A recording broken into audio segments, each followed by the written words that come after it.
Merci, Monseigneur, de répondre aux questions de la Porte Latine. Je vous en prie, bien volontiers. Donner quelques mots donc pour les fidèles qui vous regardent sur Internet, qui n'ont pas la chance d'être ici aujourd'hui, et nous dire pourquoi cette consécration à Saint Joseph d'abord. Eh bien, Saint Joseph joue un rôle très important, mais caché. On voit ça dans la Sainte Famille, il est là. Ce rôle de protecteur, c'est un rôle vraiment un peu plus important. Et dans l'Écriture sainte, on le voit, on voit Saint Joseph, on n'entend aucune parole de lui, on voit quelques événements douloureux, au moment où il pense devoir même renvoyer la Sainte Vierge.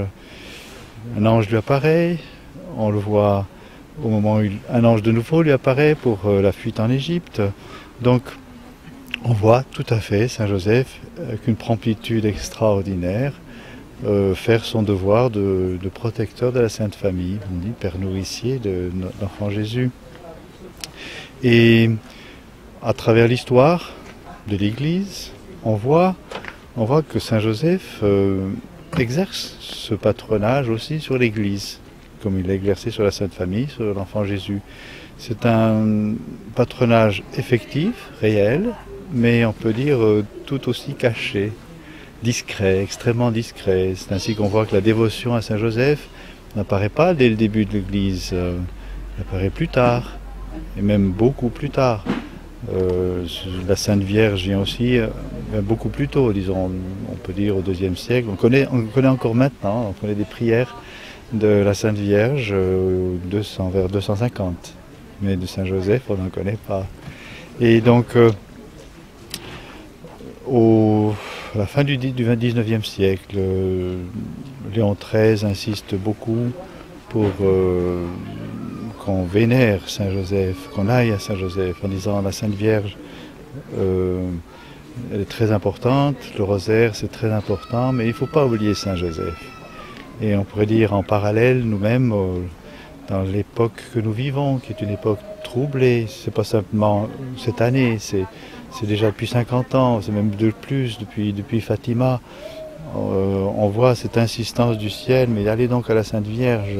Et puis Saint Joseph est là, tout à fait discret, mais efficace. Et notre consécration à Saint Joseph va dans cette même ligne. Nous avons besoin de Saint Joseph. Et même la Sainte Vierge nous dira, mais allez donc à Joseph, à Saint Joseph. Ça ne veut pas dire qu'on oublie la Sainte Vierge, ça ne veut pas dire qu'on la néglige. Au contraire, on l'honore en allant vers celui qui fut son époux, qui est son époux, la très Sainte Vierge Marie.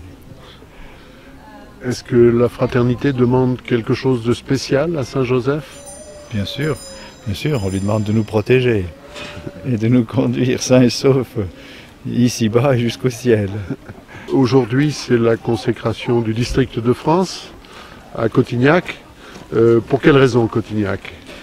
Cotignac, c'est l'un des très très rares lieux au monde qui a joui d'une visite de Saint Joseph.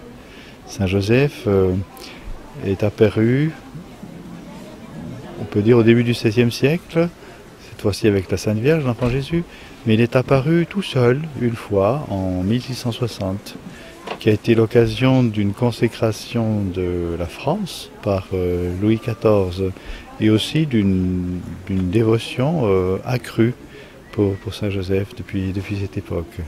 Dans votre sermon, vous avez fait mention de l'apparition de Fatima du 13 octobre, de toute la Sainte Famille. Qu'est-ce que ça signifie exactement? Je pense que tout cela va toujours dans la même direction, c'est-à-dire on voit que Fatima joue un rôle très très important sur toute notre époque. Moi je suis persuadé qu'on peut appeler notre époque l'époque de la Sainte Vierge, du cœur immaculé. Eh bien, le 13 octobre, lorsque la Sainte Vierge apparaît dans le ciel, c'est le grand miracle du soleil, elle apparaît avec l'enfant Jésus qui bénit, eh bien Saint Joseph est présent. Et donc pour moi c'est un signe que Saint Joseph a aussi son rôle, peut-être plus que jamais, de protecteur de l'Église, donc de toute œuvre de la nôtre, la fraternité, en ces heures difficiles.